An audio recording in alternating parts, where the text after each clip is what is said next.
My name is Daniel. My friends call me Dan. Well, this is my story of how I survived a night with things chasing me. It was a clear night. You can see the full moon, and the moon actually lit up the ground below my feet. I was in the school to finish my missing work that was due a long time ago. And the classroom I was in was on the top floor. As I was just about to hand in my work to the basket, I heard a scream, thinking it was my friends was just trying to pull a prank on me. Just because they know that I had to do work after school. But as I went out the classroom, no one was there. And all the classrooms was locked. And the stairs are way too far away for them to run down in time. That I was handing in my work to when I came out of the room. There was like a pool of blood on the ground, and that creeped me out so much that I could not help but to look behind me at all times. I don't know why I didn't think about calling the cops or anything. I was just scared at the time. I thought it was a prank.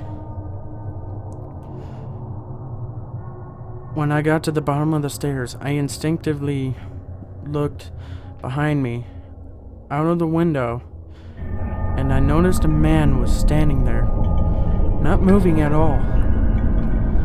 As soon as I turned away for a split second to see which way I'm walking, I noticed that the man just crawled through that closed window without making a noise. How did he do that? I asked myself. As I turned one more time, he was in a pounce pose. And then he went into a full-on sprint. And it scared me so bad because he was smiling the whole time as he was sprinting at me. To make matters worse, he had giant sharp teeth, blood on his hands and on his teeth. I didn't see which way I was running at first. I had no idea where I was. I looked behind me one more time to see if it was still chasing me, but there was no sign of him anywhere. As I figured out where I was, I saw a woman with blood all over her. So my first instinct was to ask if she was okay. So I yelled, "Hey! Are you okay there, ma'am?" She didn't answer me. So I asked again, but the second time, she stopped moving. And I thought she was going to turn around and tell me what happened. But she only turned her head to point her ear to me. So I asked her a final time. But before I even got one syllable out, she turned her head 180 degrees, staring at me. The sound of her neck snapping haunts me to this day. She had no eyes. Her nose looks as if it was broken off. And she was crying blood. While she was staring at me, she was saying, "Why didn't you help me, Daniel?" That scared me so much that whoever that is and or knew my name, I thought to myself that the girl is actually the man in disguise, at least at first. I thought that, but nothing about this woman was the same as the man. The man had eyes and sharp-looking teeth. The woman then went into a crawling pose and came after me, and I ran as fast as I could. She then got up to stand and started to fly at me, full speed, moving the plants as she flew by them.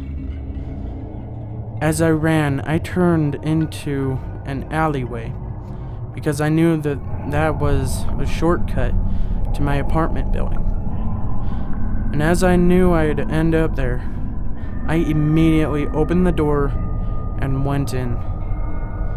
I live on the first floor, so I can see if she followed me, and as I thought, she was not there. So then I laid down on my bed.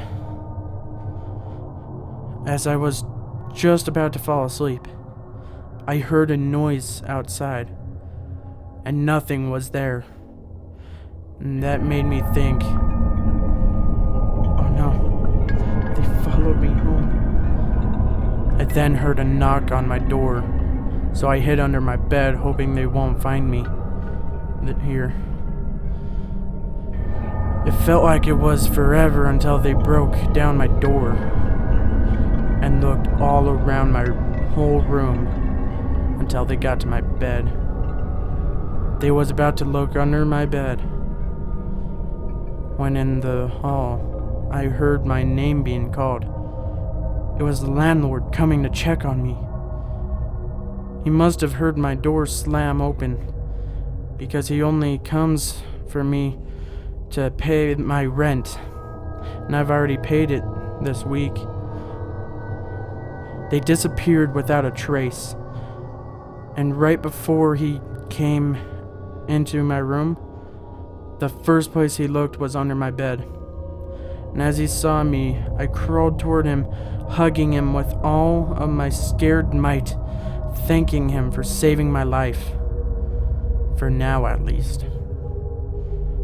After he asked what happened, I told him the whole story, from the part that I saw the man to now, and he didn't seem too surprised. And he told me that that happens to everyone in this town, if you live on ground floor at least. That's why you live on the top floor, isn't it? I asked him. Yes, he replied.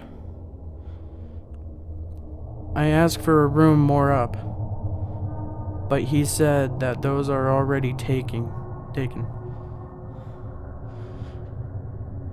So, what you are saying is that I will have to deal with this for until at least one is open? Yes. I felt my spine shiver when he said that. The next few weeks, there was no sign of those things anywhere. When I was going home one year, after the whole creepy thing that happened, and I just totally forgot about that. When I got home, I thought it was going to be a normal day. But when I went into my room, they was there waiting for me to get home.